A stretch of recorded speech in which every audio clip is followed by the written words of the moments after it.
প্ৰথমে আমি অধ্যক্ষ মহোদয়ৰ কৃতজ্ঞতা জ্ঞাপন কৰিছোঁ বা ধন্যবাদ জ্ঞাপন কৰিছোঁ যে তেওঁ আমাক দুয়োজনকে অনুমতি দিলে, প্ৰাক্তন সাংসদ, প্ৰাক্তন বিধায়ক, প্ৰাক্তন মন্ত্ৰী ৰিপুণ বৰা ডাঙৰীয়াক আৰু মোক অনুমতি দিলে।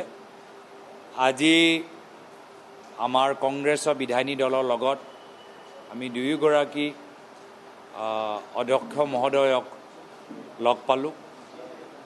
আজি এই বিশেষ অধিৱেশনৰ নেতৃত্ব লোৱাৰ বাবে আমি কংগ্ৰেছ দলৰ ফালৰ পৰা আমি তেখেতক শুভেচ্ছা জ্ঞাপন কৰিলোঁ আৰু লগে লগে আমি সতীৰ্থসকলকো পালোঁ। আজি কিছু ছ'চিয়েল মিডিয়া ইনফ্লুৱেঞ্চাৰ্ছক নিমন্ত্ৰণ কৰা গৈছিল, তেওঁলোকৰ লগতো আমি কিছু চেলফি আমি ল'বলৈ এটা সুযোগ পালোঁ।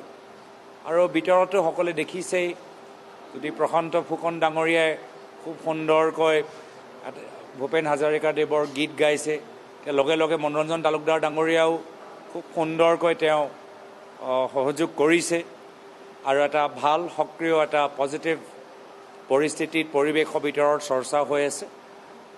ইতিমধ্যে আমাৰ বিধায়িনী দলৰ দলপতি দেৱব্ৰত শইকীয়া ডাঙৰীয়াও কিছু গুৰুত্বপূৰ্ণ কথাখিনি প্ৰকাশ কৰিলে আৰু তেওঁ যিদৰে ক'লে যে আমাৰ ফালৰ পৰা সমৰ্থন আছে আৰু আমি বিচাৰোঁ যে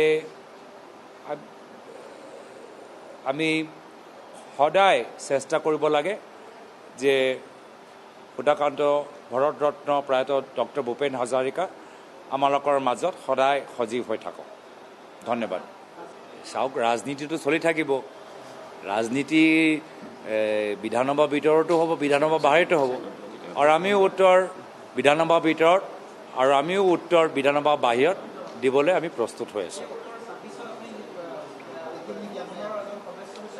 উত্তৰটো তেওঁ 10 তাৰিখে ৰাইজৰ আগত ক্ষমা বিচাৰিব লাগিবই। আমি তাৰ কাৰণে যদি তেওঁ 10 তাৰিখে কিছু কথা প্ৰকাশ কৰে, আমিও কিছু নিজৰ ফালৰ পৰা কিছু কথা অহা 11 ছেপ্টেম্বৰত প্ৰকাশ কৰিবলৈ আমিও কিছু কথাবোৰ আমিও নিজৰ ফালৰ পৰা যোগাৰ কৰি আছোঁ। আমাৰ প্ৰথম কথা হ'ল যে অসমৰ ৰাইজৰ মাজত এটা শান্তি, সম্প্ৰীতি আৰু সমন্বয় পৰিৱেশ থাকক। এই ক্ষেত্ৰত কংগ্ৰেছ দলৰ ভূমিকা যথেষ্ট গুৰুত্বপূৰ্ণ। কংগ্ৰেছ দল সংবিধানৰ সুৰক্ষা কৱচৰ দৰে কাম কৰিব লাগিব, লোকতন্ত্ৰৰ সুৰক্ষা কৱচৰ দৰে কামখিনি কৰিব লাগিব আৰু নিশ্চয় যদি আমাৰ কামখিনি ৰাইজে ভাল পায়, আগন্তুক দিনক ৰাইজক সেৱা কৰিবলৈ ৰাইজে আমাক সুবিধাটো দিব। অহা বছৰলৈকে সামাজিক মাধ্যমত বিশেষকৈ বিজেপি IT চেল আৰু ট্ৰল সেনা বাহিনীৰ পৰা মোৰ পৰিয়ালৰ বিষয়ে বহুতখিনি কথা ওলাই থাকিব।